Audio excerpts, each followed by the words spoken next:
ദിവസങ്ങൾ മാത്രമേ ഉള്ളൂ ഇറാനിലെ ചേഞ്ചസിന് വേണ്ടി. അതോടുകൂടി ഇറാനിലെ ഈ ഷിയ ഭരണകൂടം അത് കംപ്ലീറ്റ് ആയിട്ട് അങ്ങ് ഇല്ലാതാവുകയാണ്. പിന്നീട് നിങ്ങളിത് കണ്ടോണം, ഷിയയുടെ മദ്രസകൾ, പള്ളികൾ ഇതെല്ലാം പൊളിക്കും. കാരണം അവിടെയുള്ള ജനങ്ങൾ മഹാഭൂരിപക്ഷം ഇറാന്റെ റിലീജിയസ് ഭരണത്തിനെതിരായി. കാരണം ആ മതം ഉപയോഗിച്ചാണ് അത് ഭരിച്ചുകൊണ്ടിരുന്നത്. അത് ഇന്ത്യക്ക് ഒരു താക്കീതാണ്. ഹിന്ദു മതം ഉപയോഗിച്ച് നിങ്ങൾ ഭരിക്കുന്നതിന് ഒരു പരിമിതിയുണ്ട്. ഒരു പരിധി കഴിഞ്ഞു കഴിഞ്ഞാൽ പിന്നെ പ്രശ്നമാണ്. കാരണം ഈ ജയ് ശ്രീറാം വിളി എന്ന് പറയുന്ന കാൽക്കുലേറ്റ് നമ്മൾ ചെയ്യുമ്പോൾ അൺഎംപ്ലോയിഡ് ആൾക്കാരാണ് ഇത് മുഴുവനും ചെയ്യുന്നത്. അവർക്ക് വേറെ ജോലിയൊന്നുമില്ല. അൺഎംപ്ലോയ്മെന്റ് ജയ് ശ്രീറാം വിളികളും അതേപോലെ ബജരാങ്കളുമായിട്ട് വലിയ സാമ്യമോ വലിയ അകൽച്ചയൊന്നുമില്ല. ഇതെല്ലാം ഒരു സാധനം തന്നെയാണ്.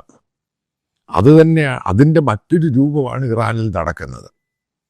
സാമ്പത്തികമായിട്ട് തളർച്ച, തകർന്ന് തരിപ്പണമായി, ലോകത്ത് ഒരു രാജ്യവുമായിട്ട് ബന്ധമില്ലാതായി, ഒരു രാജ്യം അവരുടെ നിന്ന് ക്രൂഡ് മേടിക്കാതായി, അവരുടെ മാക്സിമം അവർ നോക്കി പിടിച്ചു നിൽക്കാൻ. അതിൻ്റെ ഭാഗമായിട്ടാണ് ഓരോ ആൾക്കാർക്കും 1500 ഇന്ത്യൻ കറൻസി, അതായത് ഏകദേശം 5 പൗണ്ട് വെച്ച് അവർ കൊടുക്കുന്നത്. എങ്ങനെങ്കിലും പിടിച്ചു നിൽക്കണം.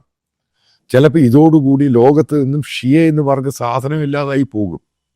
മറ്റൊരു ഭാഗത്ത് നമ്മൾ നോക്കുമ്പോൾ സുന്നികളുടെ സലഫി വഹാബിസം അത് സൗദി അറേബ്യ UAE എടുത്ത് തോട്ടിക്കളഞ്ഞു. ഇനി അത് എക്സിസ്റ്റ് ചെയ്യുന്ന ചില രാജ്യങ്ങളിൽ മാത്രമേ ഉള്ളൂ. അതായത് ഹാർഡ് കോർ ആയിട്ടുള്ള റാഡിക്കലായിട്ടുള്ള ഇസ്ലാമും ഷിയ ഈ സാധനങ്ങൾ ഇല്ലാതാവുക ലോകത്ത് നിന്ന്. അതാണ് ഇതിൻ്റെ അകത്ത് മനസ്സിലാക്കേണ്ടത്. ഷിയ എന്ന് പറഞ്ഞൊരു സംഭവം ഇസ്ലാമിക വേൾഡ് ലോകത്ത് നിന്ന് ഇല്ലാതാവുന്നു. പകരം നോക്കുക, ഇറാനിൽ ആരാണത് റീപ്ലേസ് ചെയ്ത് വരുന്നത്? ക്രിസ്ത്യാനിറ്റി.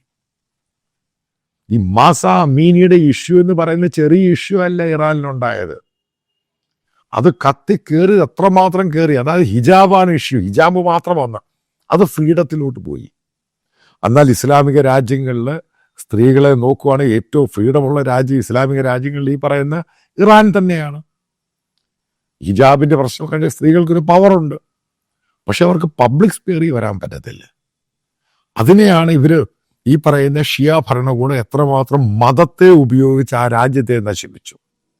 ഇത് ലോകത്തെല്ലാവർക്കും പാഠമാണ്. മതത്തെ ഉപയോഗിച്ച് പൊളിറ്റിക്സും ഒരു രാജ്യം പിടിച്ചെടുത്തു കഴിഞ്ഞാൽ അതിൻ്റെ അന്ത്യമെന്ന് പറയുന്നത് അൺപ്രഡിക്റ്റബിൾ ആണ്. അതാണ് ഇറാനിൽ നമ്മുടെ മുമ്പിൽ കണ്ടുകൊണ്ടിരിക്കുന്നത്.